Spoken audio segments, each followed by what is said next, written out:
Salam Ibu Rita, saya mau izin bertanya, bagaimana dasar tauhid Kristen? Mohon pencerahannya. Shalom, Boker Tov, selamat pagi. Kita di serial lecture Torah yang ketiga. Kita akan membahas ayat yang menjadi dasar monoteis yang pertama. Di mana ayatnya? Tentu saja di ayat yang pertama pada kitab pertama di kitab Kejadian 1 ayat 1. Kita baca, Bereshit bara Elohim et hashamayim ve'et haaretz. Pada mulanya Allah menciptakan langit dan bumi. Kejadian 1 ayat 1 menyebut hanya Elohim saja, hanya Allah saja sang pencipta langit dan bumi. Kepercayaan kepada Allah yang esa monoteistis menjadi way of life atau halakah bagi jemaat yang digembalakan oleh Musa di padang gurun pada masa Eksodus bangsa Israel yang keluar dari Mesir. Namun sebelumnya harus kita pahami bahwa monoteistik telah berkembang di kalangan bangsa Ibrani kuno sebelum era Musa. Kepercayaan keimanan Ibrahimi dicirikan oleh kepercayaan pada satu Tuhan yang transenden, yang menyatakan dirinya kepada Abraham, Ishak, dan Yakub, yang kemudian diteruskan oleh segenap keturunan mereka sampai 400 tahun kemudian. Tongkat kepemimpinan keimanan monoteistik ini diteruskan oleh Musa, dan Musa menjadi guru atau pengajar keimanan monoteistik ini kepada bangsa yang dikhususkan menjadi penyembah Allah yang esa selama 40 tahun di padang gurun sebelum mereka masuk ke tanah perjanjian di wilayah Kanaan. Di padang gurun, orang-orang Israel dilatih untuk sadar bahwa setiap langkah kehidupannya diawasi oleh Tuhan, dan untuk itu mereka harus melakukan jalan hidupnya dengan penuh tanggung jawab dan hormat kepada Allah. Ada ungkapan, Dalifni mi'ata omet. Ketahuilah di hadapan siapa engkau berdiri. Shefet Musar 16 ayat 3. Allah itu esa, dia maha tahu, dia seperti CCTV yang tak terbatas dan gak pernah mati. Maka apapun yang kita lakukan, entah itu baik dan buruk, tidak luput dari perhatian Tuhan. Sehingga paham, Dalifne mi'ata omet. Ketahuilah di hadapan siapa engkau berdiri, menjadi hal untuk diingat terus-menerus, bahwa setiap umat harus mempertanggungjawabkan segala perbuatannya di hadapan Tuhan. Kepercayaan kepada Allah yang esa tidak akan terlepas dari sumber literatur utama kitab Torah sebagai tulisan yang terilham kepada Moshe Rabenu yang mendasari kepercayaan monoteisme pada sejarah manusia yang pertama, yaitu Adam di dalam kitab Kejadian, hingga lahirnya Abraham sebagai bapak bagi semua orang beriman. Kita mengenal banyak kata-kata dengan akhiran isme, misalnya monoteisme, Judaisme, humanisme, komunisme, fasisme, kapitalisme, sosialisme, egalitarianisme, dan seterusnya. Banyak orang menganggap secara luas bahwa sufiks isme berasal dari bahasa Yunani ismos, atau bahasa Latinnya ismus, atau bahasa Perancis kuno isme, dan bahasa Inggris ism. Namun sesungguhnya akhiran ini menandakan suatu paham atau ajaran atau kepercayaan. Beberapa agama yang bersumber pada kepercayaan tertentu memiliki sufiks isme ini. Namun perlu kita sadari bahwa kata ismos, isme, ism berasal dari bahasa Ibrani. Ada literatur Yahudi, Tosafot Yom Tov on Pirkei Avot, chapter kedua ayat 7, memandang sufiks isme ini adalah berasal dari kata Ibrani Shem, yang artinya nama, yang pada zaman pertengahan dipakai oleh penerjemah untuk bahasa Arab, ism, yang artinya nama, yang bahkan kata ini digunakan untuk menerjemahkan kata Yunani logos dalam konteks tertentu. Bandingkan pula dengan kata Ibrani shmi, yang artinya namaku. Maka monoteisme yang berasal dari kata Yunani monos dan kata theos dengan sufiks ismos adalah kepercayaan kepada Tuhan yang esa. Istilah bahasa Inggris monotheism pertama kali digunakan oleh sejarawan dan filsuf Inggris Henry Moore pada sekitar abad ke-17. Sehingga kata monoteisme juga menjadi label bagi kepercayaan seseorang bahwa namaku adalah monoteis, monoteisme. Judaisme diyakini sebagai agama monoteisme tertua, dan kitab Kejadian atau kitab Bereshit adalah kitab tulisan Moshe Rabenu dalam ilham Roh Kudus yang mencatat genealogi atau asal-muasal dari kepercayaan monoteisme ini. Sehingga identitas dari orang-orang Judaism adalah betul monoteism. Dalam bahasa Ibraninya, emunat hayichud. Ini menunjukkan bahwa monoteis adalah shmi, namaku, monoteis adalah identitasku. Kita baca sekali lagi Kejadian 1 ayat 1. Ayat ini sepertinya sederhana tetapi menyimpan banyak kode-kode sebenarnya. Lebih lanjut nanti pada bahasan-bahasan Torah selanjutnya, kita akan mengupas secara khusus letterisme dalam Kejadian 1 ayat 1. Bereshit bara Elohim et hasyamayim ve'et haaretz. Kejadian 1 ayat 1 ini menjadi dasar bagi kalimat syahadat kredo Allah yang Esa oleh bangsa Israel. Bahwa pemahaman mendalam dari firman Allah yang paling mula-mula, yaitu Kejadian 1 ayat 1, menjadi fondasi bahwa Allah sang pencipta semesta, sang pemilik semesta, sang penguasa semesta adalah Elohim saja. Dan inilah yang menjadi dasar kalimat syahadat atau pengakuan iman terhadap Allah yang Esa bagi segenap orang Israel, juga bagi umat Kristen, yaitu hukum Shema. Ulangan 6 ayat 4. Shema Israel, Adonai Eloheinu, Adonai Echad. Dengarlah hai Israel, Tuhan itu Allah kita, Tuhan itu Esa. Dan kita akan mendengarkan bagaimana orang Yahudi mengemakan kalimat syahadat Shema ini. Shema Israel,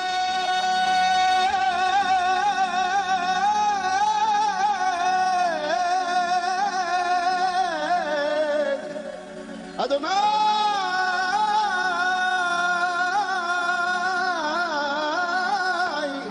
Eloheinu,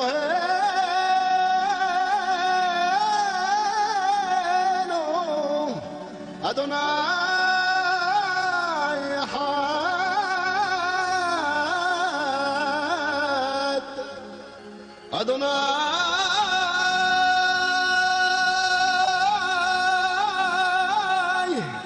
Elohim, Adonai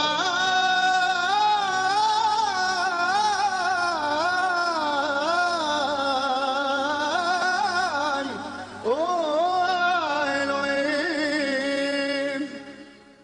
Kata Shema dalam bahasa Ibrani selain bermakna mendengarkan juga bermakna mematuhi, menaati, sehingga pengucapan pernyataan iman atau credo Shema Israel artinya patuhilah hai Israel, taatilah hai Israel, dengarkan hai Israel. Pentingnya syahadat ini, Yesus Kristus pun mengkonfirmasi pada perjanjian baru. Kita baca Markus 12 ayat 29. Jawab Yesus, hukum yang terutama ialah hukum Shema. Dengarlah, hai orang Israel, Tuhan itu Allah kita, Tuhan itu Esa. Dan apabila ayat ini dibaca di dalam bahasa Ibrani, bunyinya persis dengan ulangan 6 ayat 4 yang sudah kita baca tadi.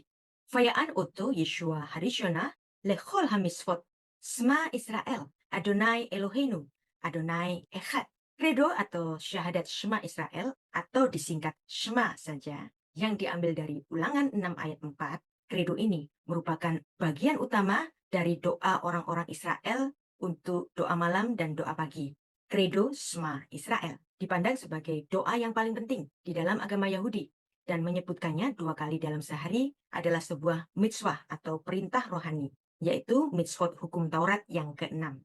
Inti utama dari credo ini adalah mencintai Adonai Elohim dengan segenap hati, dengan segenap kekuatan serta berkat pemeliharaan Allah akan muncul kepada orang-orang yang melakukan pengakuan iman, yaitu Shema.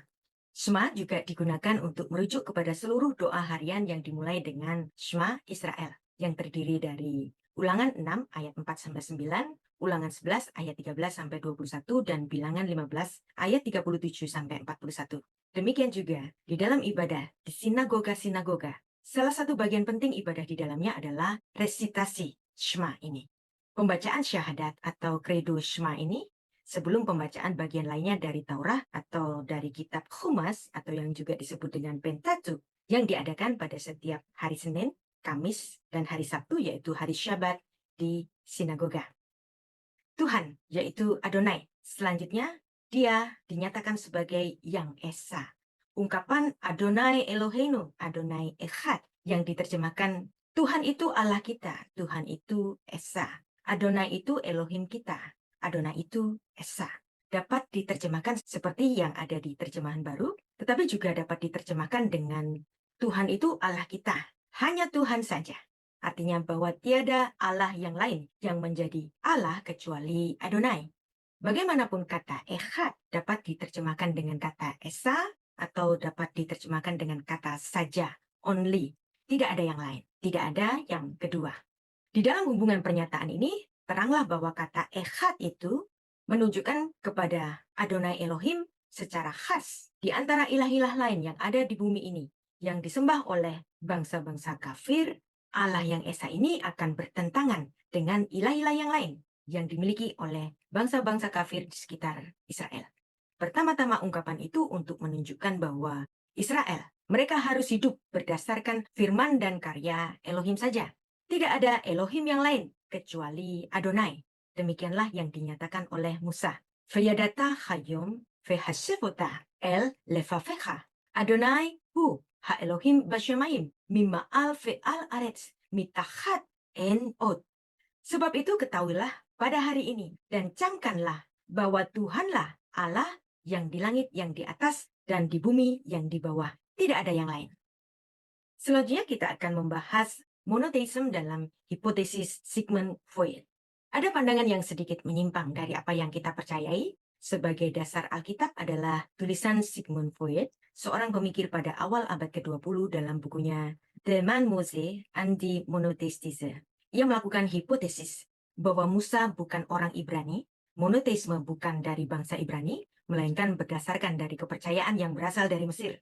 Menurut Freud, Musa dilahirkan dalam keluarga bangsawan Mesir kuno dan mungkin merupakan pengikut Akhenaten yang dipandang oleh Freud sebagai monoteis paling awal yang tercatat di dunia. Hipotesis Freud ini didasarkan atas penemuan arkeologis di Tel El Armana Mesir yang terletak di dekat Sungai Nil. Akhenaten atau Amenhotep keempat membangun kota itu pada sekitar tahun 1348 sebelum Masehi. Freud menduga kepercayaan Ibrani berasal dari penyatuan dari Dewa Matahari Mesir dan Adonai Elohim orang Israel. Hipotesis Freud ini boleh dibaca sebagai referensi untuk wawasan kita, namun sebaiknya kita tidak memandang tulisan Freud sebagai kebenaran yang mutlak. Pendapat skeptikal dari Freud adalah ciri khas pemikir-pemikir Eropa yang biasanya tahu sedikit kemudian lantas menyimpulkan dan menganggap itu sebagai suatu kepastian dan menyuruh orang lain untuk mempercayainya. Dan seringkali kita menemukan banyak sekali temuan-temuan yang dipandang sebagai bukti arkeologi, lalu temuan ini dijadikan dasar oleh mereka dengan mengesampingkan referensi-referensi yang lain, lalu mereka menyimpulkan temuan itu sebagai suatu kepastian. Namun tentu saja tidak dapat seperti ini. Mari bersama-sama menganalisis pada wawasan yang lebih terbuka, yang tidak skeptis ala pemikir Eropa itu. Di serial Torah yang kedua, kita telah mempelajari bersama bahwa sebelum Musa lahir, 400-an tahun sebelumnya, yaitu pada sekitar 2 milenium sebelum Masehi, ada seorang Ibrani penganut monoteisme Abraham menjadi penguasa kedua di Mesir, Mishneh Lamelek. Dia adalah Yusuf, putra Yakub. Hikmat dari cucu Abraham yang monoteistis ini membuat kagum penguasa Mesir dan mengungkapkan kekagumannya kepada Allahnya Yusuf. Kita baca Kejadian 41 ayat 38-39. Lalu berkatalah Fir'aun kepada pegawainya, "Mungkinkah kita mendapat orang seperti ini, seorang yang penuh dengan roh Allah?" Kata Fir'aun kepada Yusuf, "Oleh karena Allah telah memberitahukan semuanya ini kepadamu, tidaklah ada orang yang demikian berakal budi dan bijaksana seperti engkau." Perhatikan dua ayat ini. Fir'aun menyatakan pengakuannya dan kekagumannya kepada Allah monoteistik Abraham yang disembah oleh Yusuf. Dari hikmat yang luar biasa yang dipunyai Yusuf ini, kemudian Fir'aun memberikan kekuasaan atas seluruh Mesir kepada Yusuf. Fayarhef oto bemirhefet hamisneh asyirlo fayikreu levanaf afrek fenaton oto alkol eretz Mitzrayim. Lalu Fir'aun menyuruh menaikkan Yusuf dalam keretanya yang kedua dan berserulah orang di hadapan Yusuf, "Hormat!" Demikianlah Yusuf dilantik oleh Fir'aun menjadi kuasa atas seluruh tanah Mesir. Dari kisah Yusuf yang telah eksis di bumi 400-an tahun sebelum Musa, membuat kepercayaan monoteisme Abraham memang sudah dikenal sebelum eranya Musa. Sehingga ini tidak membenarkan secara mutlak hipotesis dari Sigmund Freud tentang pengikut Akhenaten yang dipandang oleh Freud sebagai monoteis yang paling awal yang tercatat di dunia. Kesimpulan yang diambil oleh Freud terlalu tergesa-gesa. Ia sangat skeptis yang menjadi khas dari para pemikir-pemikir Eropa. Bahkan, Anda tahu sebelum Yusuf masuk ke Mesir, Bapak Abraham juga pernah masuk ke Mesir dan berhubungan dengan Fir'aun, penguasa Mesir, Kejadian 12 ayat 10 sampai 20. Saya tidak menolak bahwa Akhenaten Mesir memiliki kepercayaan yang bersifat monoteisme. Namun jika disimpulkan bahwa Akhenaten Mesir adalah monoteisme yang lebih awal di dunia ini, dari kesimpulan Voigt ini terlalu lemah.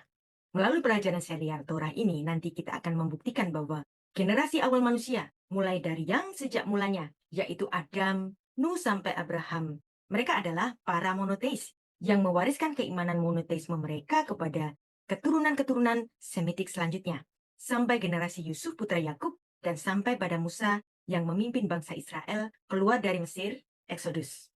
Ha Elohim Echad, Ve'en Sheni, Allah itu Esa, tidak ada yang kedua. Kepercayaan kepada Allah yang Esa, monoteis, ditapakkan pada sidur Yahudi yang amat terkenal, Adon Olam, sang penguasa semesta, Tuan dari alam semesta. Kita akan mendengarkan sidur itu yang dilantunkan dengan sangat indah oleh Leonardo Conchavales.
Demikianlah bahasan serial lecture Torah yang ketiga. Selanjutnya kita masih akan membahas topik monotheism pada serial lecture Torah yang keempat. Segera. Beshem. Oke Ibu, penjelasan Anda sangat mencerahkan dan menguatkan iman kami. Terima kasih Tuhan Yesus memberkati.